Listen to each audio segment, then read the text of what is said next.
1 जुलाई 2026 से पूरे देश में लागू होने जा रहे 20 बड़े बदलाव। केंद्र और राज्य सरकार की ओर से कई अहम फैसले लिए गए हैं, जिनका असर देश के लगभग हर वर्ग पर देखने को मिलेगा। चाहे आप किसान हैं, छात्र हैं, नौकरी पेशा कर्मचारी हैं, व्यापारी और महिलाएं, बुजुर्ग हैं, युवा हैं, इन सब नियमों के बदलावों की जानकारी आपके लिए बहुत ज़रूरी है। इसके अलावा कुछ ऐसे जानकारी भी काम आएंगे जिन्हें समय रहते पूरा करना होगा, क्योंकि अगर आपने लापरवाही बरती तो बाद में बड़ी परेशानी उठानी पड़ सकती है। केवल कुछ मिनट निकाल कर वीडियो को पूरा देखें और कमेंट्स में बताएं कि आपको हमारी वीडियो किस राज्य में देख रहे हैं, किस ज़िले से देख रहे हैं। सबसे पहले बात करते हैं उस नए नियम की जो देश के सभी उपभोक्ताओं और अंडा कारोबार से जुड़े व्यापारियों पर लागू होने वाला है। अब देश में बिकने वाला हर अंडे पर उसकी उत्पादन तिथि और एक्सपायरी डेट लिखना अनिवार्य होगा।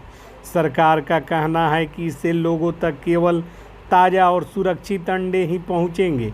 खराब और पुराने अंडों की बिक्री पर पूरी तरह से रोक लगेगी। यदि कोई थोक या फुटकर व्यापारी इस नियम का पालन नहीं करता है तो उसके अंडे जब्त करके नष्ट भी किए जाएंगे। अगला बड़ा बदलाव लाखों महिलाओं और छोटे बच्चों से जुड़े हुए हैं। देश के सभी आंगनबाड़ी केंद्रों पर अब रेसिपी आधारित अनुपूरक पोषण व्यवस्था शुरू की जाएगी। सबसे खास बात यह है कि अब पोषाहार का वितरण फेस रिकॉग्निशन के तकनीक यानी कि चेहरे की पहचान के माध्यम से होगा। 7 महीने से लेकर 5 महीने से लेकर और 6 साल तक के बच्चे के साथ साथ गर्भवती और धात्री महिलाओं को उनकी उम्र और ज़रूरत के अनुसार अलग अलग पौष्टिक आहार दिया जाएगा। वैसे दोस्तों, आपके इलाके के आंगनबाड़ी केंद्रों पर सही तरीके से पोषाहार मिलता है या नहीं, अपनी राय कमेंट में ज़रूर बताइएगा। अब बात उन लोगों की जो शराब का सेवन करते हैं। देश भर में अब नई आबकारी नीति लागू होने जा रही है, जिसके बाद देसी शराब की कीमतों में बढ़ोतरी देखने को मिलेगी। 36% अल्कोहल वाली देसी शराब की बोतल जो पहले 165 रुपये में मिलती थी, अब उसकी कीमत बढ़कर 173 रुपये कर दी जाएगी। इसके अलावा शराब की दुकानों का आवंटन अब लॉटरी सिस्टम के जरिए पूरी पारदर्शिता के साथ किया जाएगा।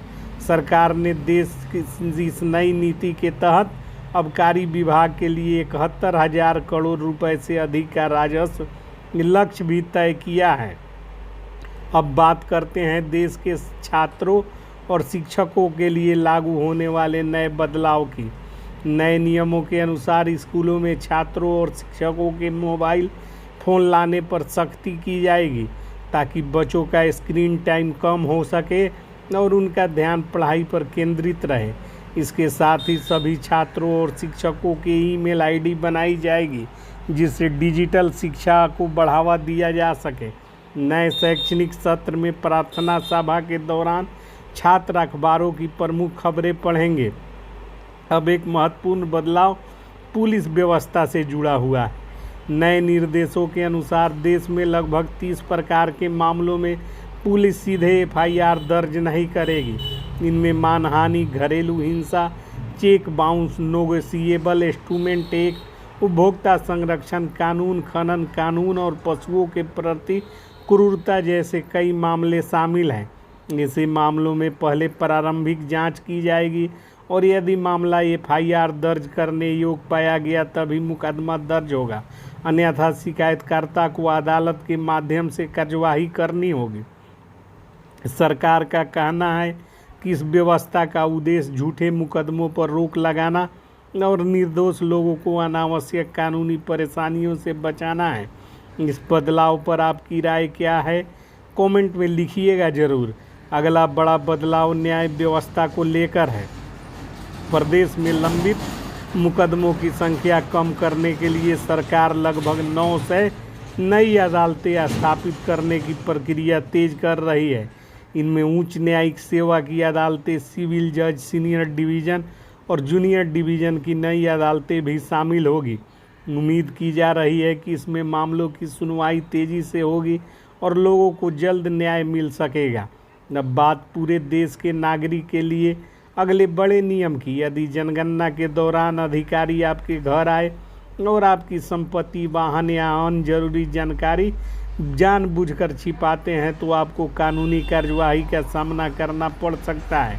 नए नियमों के अनुसार गलत जानकारी देने या जानकारी छिपाने पर 3 साल तक की जेल और 1000 तक का जुर्माना लगाया जा सकता है। सरकार का कहना है कि सही आंकड़े जुटाने के लिए यह व्यवस्था लागू की जा रही है, इसलिए जो भी जानकारी मांगी जाए उसे पूरी ईमानदारी से देना ही बेहतर होगा। इसके बाद एक और बड़ा बदलाव गिरफ्तारी प्रक्रिया से जुड़ा है। अब पुलिस किसी भी व्यक्ति को बिना उचित कारण बताए गिरफ्तार नहीं कर सकेगी। सरकार ने इलाहाबाद हाई कोर्ट को भरोसा दिया है कि सुप्रीम कोर्ट द्वारा तय किए गए गिरफ्तारी नियमों पर सख्ती से पालन किया जाएगा। यानी अब गिरफ्तारी से पहले पुलिस को साफ तौर पर बताना होगा कि किस आधार पर कार्यवाही की जा रही है। अगला बड़ा बदलाव देश के लाखों सरकारी कर्मचारियों के लिए है। सरकार ने लगभग 16 लाख कर्मचारी और अधिकारियों के महंगाई भत्ते यानी डीए में 2% की बढ़ोतरी कर दी है। इसके बाद डीए बढ़कर 58% से 60% हो जाएगा।